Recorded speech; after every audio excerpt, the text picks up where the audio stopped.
né? Estamos vendo que o meu reino não é deste mundo. Já comentei que isso é para os tempos atuais ele é jamais entendido, mas na época não tinha muitas dúvidas. E este é o destino da humanidade, pois se nós viemos para cá e passamos pelo que passamos e não temos um futuro, não é uma coisa lógica. Os judeus daquela época, eles não tinham uma noção muito clara do que era o futuro, porque havia as profecias de Enoque, e Enoque, vocês lembrem que ele está lá 4 gerações antes de Noé, né? Depois vem Noé, para bem mais adiante vem Abraão, Isaac, Jacó, José, cativeiro. Vejam que eles tinham ideias de muito tempo passado, em que as pessoas seriam postas depois de morrer em compartimentos. Compartimento dos justos, compartimento daqueles que não foram justos, compartimento daqueles que eram criminosos, e assim eles seriam compartimentalizados, separados, até um julgamento final. Com a chegada de Cristo, ele traz uma nova visão de que nós esperaríamos um julgamento final, mas haveria um futuro depois desse julgamento. E para eles era tudo muito simples. Quem obedecia à lei ia bem. A colheita era próspera, os filhos cresciam bem, os negócios eram bons. Agora, quem desobedecia era punido. E a punição podia ser com pragas, com secas, com guerras, enfim. Sempre que havia uma anomalia da rotina, havia um pecado. Isso muito bem explorado no livro de Jó, que a gente comentou, né?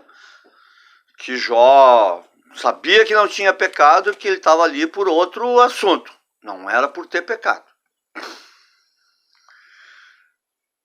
Moisés, então, a gente já comentou que retirou esse povo do Egito, idólatra e rude. E Jesus vem e revela este novo mundo. O meu reino não é deste mundo. E aí Cristo não consegue traduzir naquela época o que era esse outro mundo. Coisa que agora a gente tem aí vários livros que nos relatam como é o outro lado, do estilo dos livros psicografados, né? Da cidade, essa espírita que nós temos aí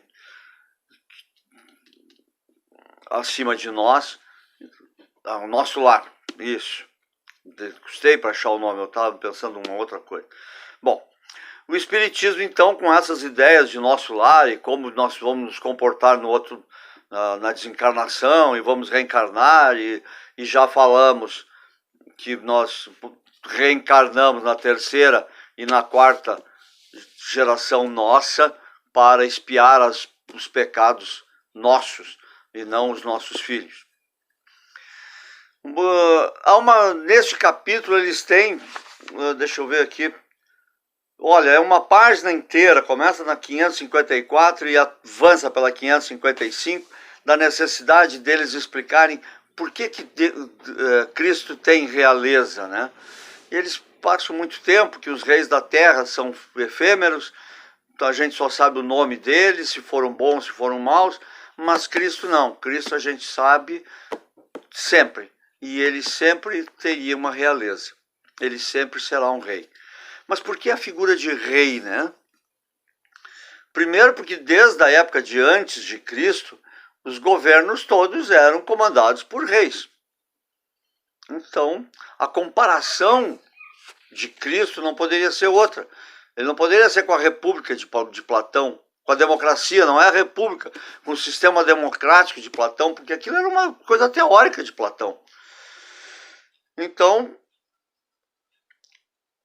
na época de Kardec, a realeza estava em xeque, inclusive, porque a França tinha destituído o seu rei.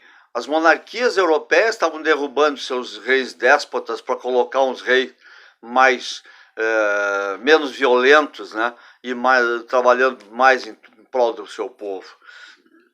E isso se refletia na organização que as pessoas tinham dentro de si no escrever. Tanto que a natureza foi dividida em 3 reinos. E os reinos são divididos em ordem, em classe, em subclasse, gênero, espécie, subespécie, que é a estrutura de um reino. Tem o rei, o príncipe, os barões, os duques, os vassalos e todo mundo. Então, essa é uma das comparações que eles tinham sobre a realeza de Jesus.